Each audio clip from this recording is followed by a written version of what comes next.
Joining us is a former Olympic gold medalist and a four-time World Championship gold medalist as well, Justin Gatlin, who is in India. Justin, thank you so much for being here and speaking to us on Times Now. Thank you. Thank you for having me.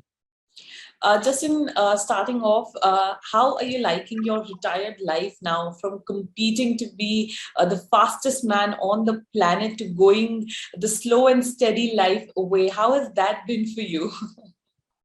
So far, it's been good. I don't have to feel like I'm waking up sore or tired or achy every day from practice and training. I'm finding different outlets to be able to rejuvenate myself and energize myself and still work out and stay in shape. So one of the big things is coming here. Coming here to India has been great. I've been doing workouts while I'm here, so it's amazing.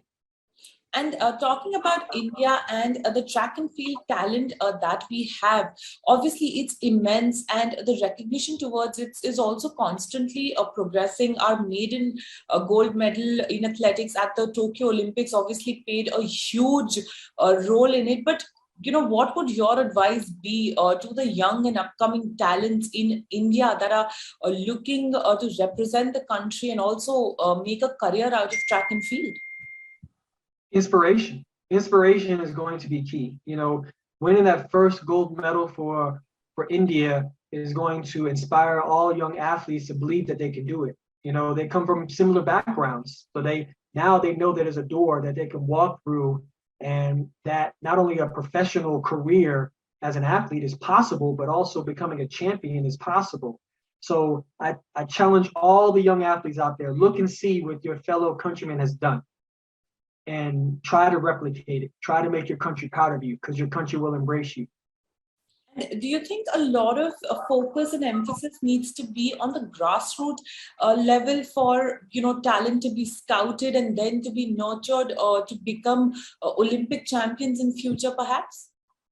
Absolutely. If you want to change the future, you have to start with the grassroots, and I think that's on any level. That's even in America.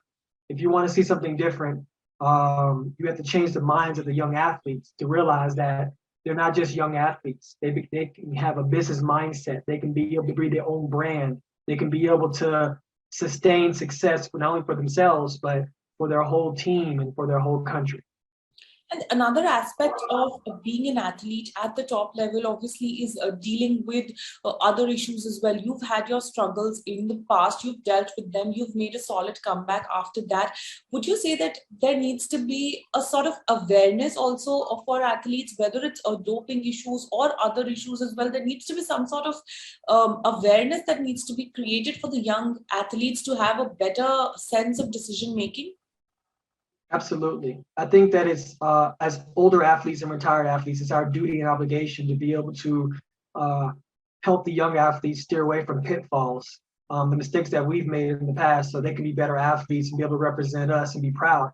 And as the young athletes, they're the ones who are going to be able to voice their opinion and say, I've been helped by such and such, who I was inspired by. That's how you be able to give and receive in sports.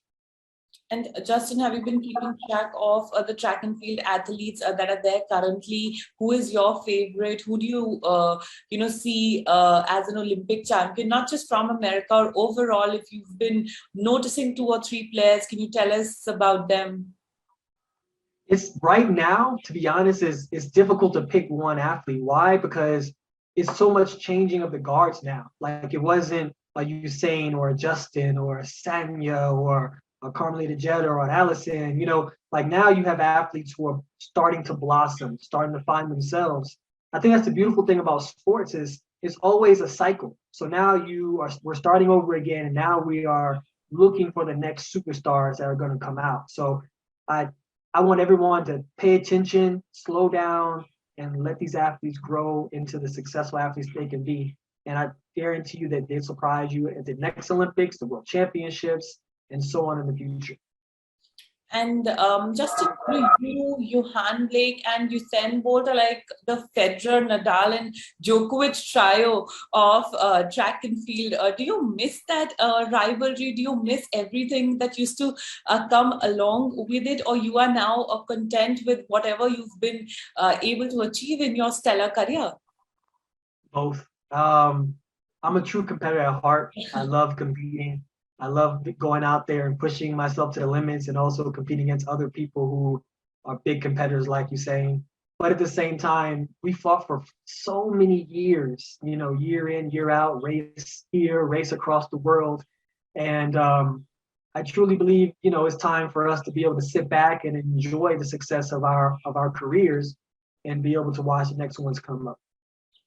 And Justin, lastly, you are in India for the TCS World 10K in Bangalore. Tell us a little about that and your association with it. I believe this is your first time in India. This is my first time in India. I'm excited. I've traveled around the world for over 20 years, and this is the first time I've been to India. It actually is giving me new excitement. I wish that I ran here as an athlete. I think that it'll be super competitive, and the fans are well receiving. Um, for me, you know, it's exciting to be here because it's a different culture that I haven't experienced yet. So I'm taking it all in. All the best, Justin, and we hope to talk to you very soon again. I appreciate it. I hope that everyone will be able to tune in if they're not able to come out to watch the TCS 10K, because it's going to be amazing. It's been around for 14 years. The last 2 years, it hasn't been around because we know the pandemic has. So this year is going to be an epic year. Everyone come out, run for yourself, run for someone else, run for whatever you believe in, but just come out and let's get it going. And let the pandemic also be put to rest now. Exactly. And this is how we're going to put it to rest, by coming together and showing our health and showing our strength. Absolutely. Thank you so much for your time, Justin. Thank you very much.